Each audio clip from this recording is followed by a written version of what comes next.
Nous allons maintenant passer à l'option de génération d'images avec DALL-E 3 dans la fonction premium de ChatGPT. Alors c'est bien une introduction à la génération d'images. Je ferai un module complet sur la création d'images avec différentes IA génératives, avec différents styles, avec différentes impressions, éclairages, etc. Là, ce n'est qu'une introduction. Je vous laisse apprécier. Nous allons maintenant voir l'utilisation de l'autre partie de ces IA génératives qui, pour moi, bon, il y a toujours de la production textuelle quelque part pour toutes vos tâches administratives, votre travail quotidien. Et ensuite, pour de la création de contenu, il est très intéressant aussi de voir la partie de visuel. Donc, je vais vous montrer comment utiliser DALL-E 3, qui est une IA de générative d'images et qui est aussi un des éléments d'OpenAI. Voilà, nous sommes dans l'interface de DALL-E 3 qu'on peut retrouver dans les GPT que l'on a vu précédemment. Là, il lui suffit de demander avec un prompt de créer une image. Sur ces images, il nous donne par exemple des pistes. On peut choisir un style impressionniste, on peut choisir Golden Hour, Cyberpunk, Watercolor, Kawaii, et vous avez également un certain nombre de modèles qui vous pré-proposent. Mais vous pouvez aussi tout simplement lui demander ça dans la commande de prompt. Ensuite, vous pouvez agir également sur le format d'affichage. Donc un format vertical qui peut être très utile pour des vidéos sur les réseaux sociaux de type TikTok par exemple, un plein écran 16 neuvième ou un format carré. Comme je le dis souvent, là, on va travailler sur le format écran large, le format en 16 neuvième. On le mettra après d'ailleurs. Comme je le dis souvent, les mots, l'utilisation des mots-clés est le plus important. Et l'on voit d'autant plus cette importance dans la création, par exemple, d'une image. On va y aller, on va lui demander de nous créer un couple qui danse le tango sous la pluie avec un parapluie. Par exemple, j'ai déjà une petite idée de la façon dont j'aimerais que cette image ressorte.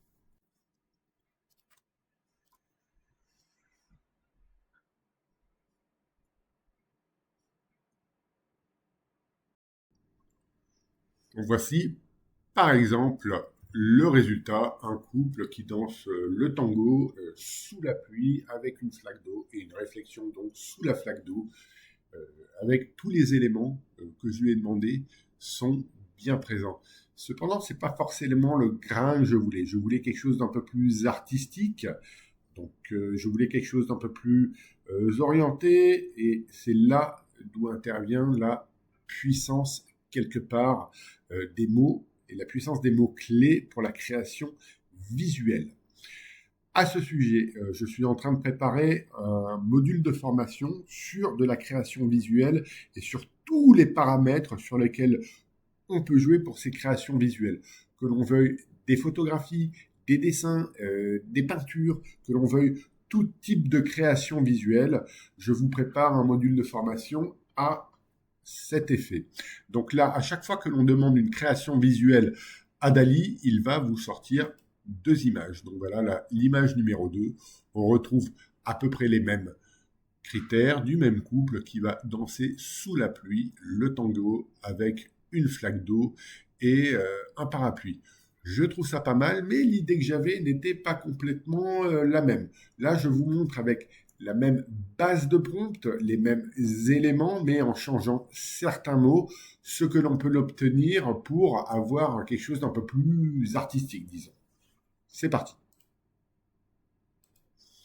Donc, je vous ai préparé un prompt avec les mêmes éléments. Le couple qui danse sous la pluie, il y a une flaque d'eau, ils tiennent un parapluie et ils dansent le tango.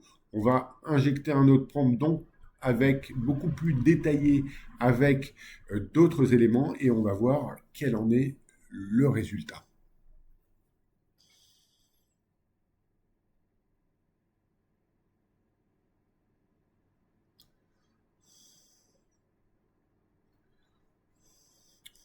Donc voilà, nous avons là quelque chose de beaucoup plus coloré, beaucoup plus artistique, avec des éclaboussures de couleurs, tout ce que je voulais, avec des reflets un peu plus marqués, des couleurs qui coulent un petit peu, parce que je trouve que ça fait vraiment quelque chose de plutôt pas mal.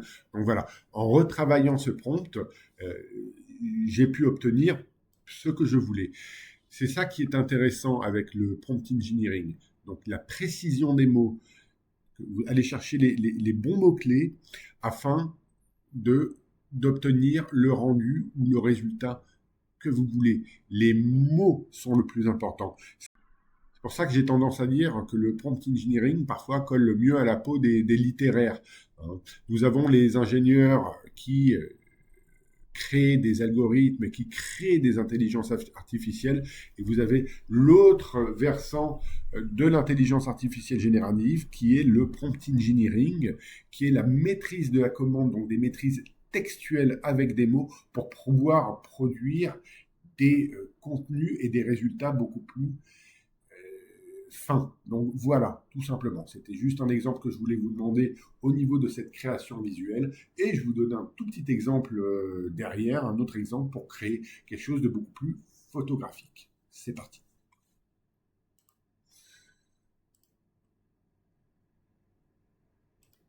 Pour l'exemple, je lui ai tout simplement demandé de me créer une photo d'un couple dans New York, mais avec un choix de mots afin de faire ressortir ce visuel de façon beaucoup plus, disons,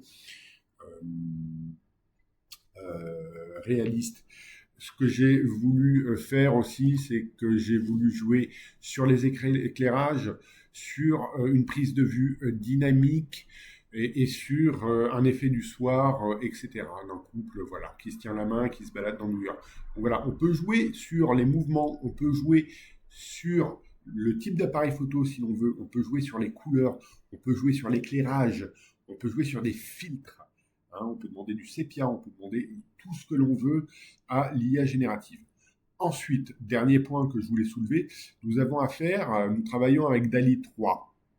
DALL-E 3 est un très bon outil pour de la création de contenu, à mon avis, de création visuelle. Cependant, ce n'est pas le seul.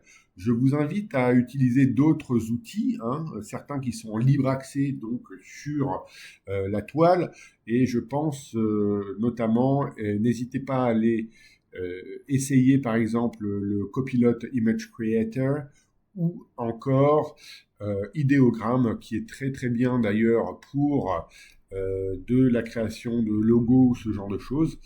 N'hésitez pas aussi à aller essayer WeCraft, qui est aussi un outil très puissant d'utilisation et de génération de visuels, mais vous avez Leonardo et Adobe Firefly que je n'aime pas trop, finalement, qui ne donnent pas des super résultats dans moi ce que je veux faire.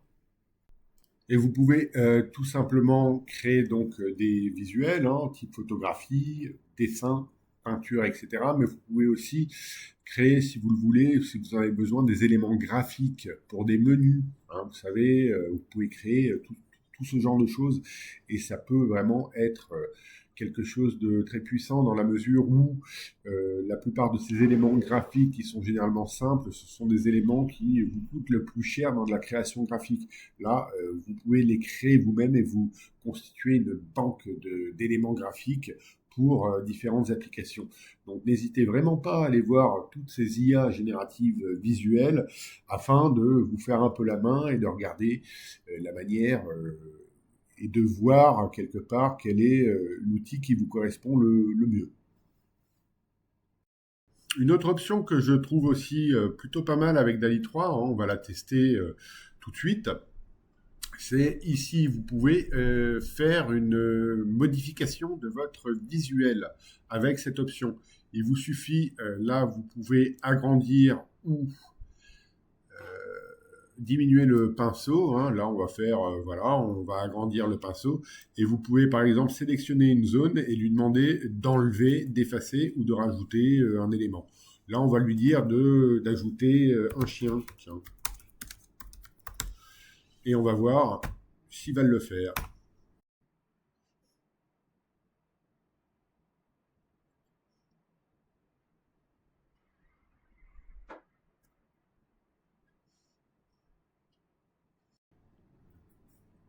On a un petit chien de dos qui a été rajouté à notre visuel, comme nous l'avions demandé.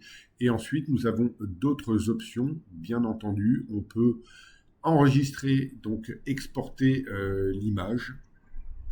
Et on peut retravailler également le prompt qui a été, par exemple, copié en anglais et traduit directement. Un prompt qui pour lui, parce que lorsque vous tapez la commande, il va refaire le prompt à sa manière, en anglais pour lui, et vous pouvez directement copier ce prompt si vous trouvez l'image bien.